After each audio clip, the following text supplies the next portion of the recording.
أنا من أنصار الأكل السريع جدًا اللي ما بيوقّفش في المطبخ ونطلّع أكل بquality وجودة عالية جدًا ولا كإنِّك رُحتِ مطعم. بس قبل ما نخش في تفاصيل الوصفة بتاعتنا تعالوا بينا نصلّي على النبي عليه أفضل الصلاة والسلام، بنية إن ربنا يفرجها علينا الأيام الجاية، ويالّا بينا نبدأ في تفاصيل الفيديو بتاعنا. زي ما شفتوا معايا كده أنا جِبت صدور اللي هي الصدور بتاعة الدجاج، وبدأت أقسمها كده كل صدر على نُصّين، وتبّلتها ببابريكا وبملح وبتوم باودر وبزعتر وبريحان وروزماري لو موجود، وكمان بهارات فراخ لو متاح. هابدأ بقى على كل ناحية أعمل نفس الكلام اللي أنتم شفتوه ده، وهاعمل النهارده جنبها مكرونة، بس المكرونة اللي أنا هاعملها النهارده هاعمل مكرونة بالشوفان.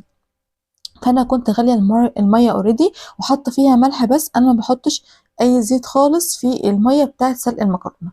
هنا هنبدأ جبت بقى كده الطاسة بتاعتي وبدأت أحط فيها شوية من الزيت، زيت زيتون بقى أو زيت نباتي أي نوع بتحبوه، وحطيت فيه كمان قطع من الزبدة، وهابدأ بقى أنزل بالفراخ بتاعتي أو بالصدور بتاعتي زي ما أنتم شايفين كده.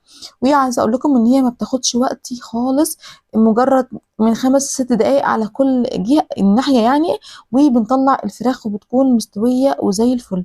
بس لازم بقى تاخد كده الcrust الحلو بتاعها كده، اللون ده يبقى موجود اللي هو اللون البراون ده، بيبقى حلو أوي، بيبقى شكله حلو وكمان بيدّي كده قرمشة للحمة بتاعة الفراخ، ومن جوّه بتبقى juicy وطعمها تحفة جدًا. بعد ما خلّصنا كده شِلنا الفراخ، هنبدأ بقى نجيب برضه قطعة من الزبدة، وهننزل عليها كده ببصل متقطّع في نفس الطاسة بتاعة الفراخ، مش هنوسّخ أي طاسة تانية، في نفس الطاسة.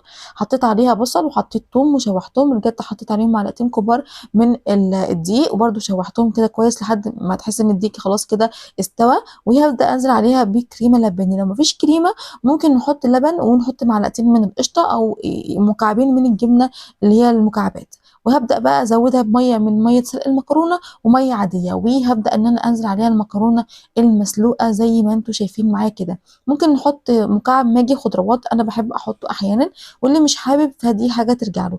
طبعًا تنكيه الملح والفلفل هنتأكد الأول إذا كانت محتاجة بندوقها كده، ولو كانت محتاجة بنحط لها. حطيت عليها كده على الوش جبنة موتزاريلا وجبنة تشيدر. هنا بقى بعد ما طلعت الفراخ من الطاسة سِبتها كده في جنب، غطيتها تعرق شوية كده وتهدى، وهابدأ إن أنا أقطعها معاكم زي ما أنتم شايفين كده بالشرايح اللي أنتم شايفينها دي بالشكل ده.